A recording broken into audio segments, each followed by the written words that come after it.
दोस्तों स्वागत है आपका यूपीएससी क्रिएटर में। दोस्तों जब आप बैंक से लोन लेते हैं तो अच्छे खासे इंटरेस्ट रेट पर आपको ब्याज चुकाना पड़ता है। लेकिन एक ऐसा बैंक है जहां आपको लोन लेने पर कोई ब्याज नहीं देना पड़ता है और ना ही आपके जमा पैसे पर आपको कोई ब्याज मिलता है। ऐसा होता है इस्लामिक बैंकों में। इस्लामिक बैंक आपकी जमा राशि पर ना तो कोई ब्याज देते हैं और ना आपके कर्ज की राशि पर कोई ब्याज लेते हैं। यानी आप जब कर्जा लेते हैं तो आपको उस पर कोई ब्याज नहीं देना पड़ेगा, जितना पैसा आपने लिया है उतना ही आपको चुकाना पड़ेगा। ऐसा क्यों होता है? दरअसल इस्लामिक बैंक जो होती हैं ये शरिया के सिद्धांत पर काम करती हैं।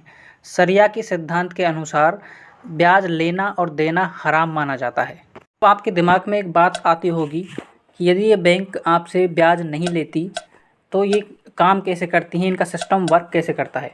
तो दोस्तों आप जो पैसा जमा कराते हैं, कस्टमर जो पैसा जमा कराते हैं उनको ये इन्वेस्ट करती हैं।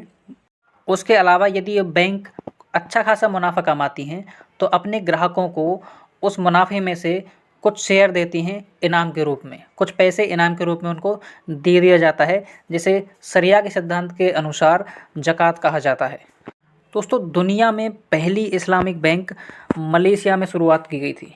उसके अलावा भारत में पहली इस्लामिक बैंक की शुरुआत केरल राज्य से हुई थी, लेकिन बाद में आरबीआई ने इसे बंद करवा दिया था। इस्लामिक बैंक के कुछ नियम होते हैं, जैसे इसमें मुस्लिम ही अकाउंट खुलवा सकते हैं और जो शराब का सेवन करता है, सूअर का मांस का सेवन करता है, कोई गलत काम में लिप्त है, वो इस बैंक में अकाउंट नहीं खुलवा सकते और ना ही उसे कोई लोन दिया जाता है। तो ये है दोस्तों इस्लामिक बैंक के बारे में पूरी जानकारी आपको पसंद आई है तो लाइक कीजिएगा, अपने दोस्तों के साथ शेयर कीजिएगा। चैनल पर नए हैं तो चैनल को सब्सक्राइब कर लीजिएगा। फिर मिलते हैं आपसे ऐसी ही किसी नई जानकारी के साथ।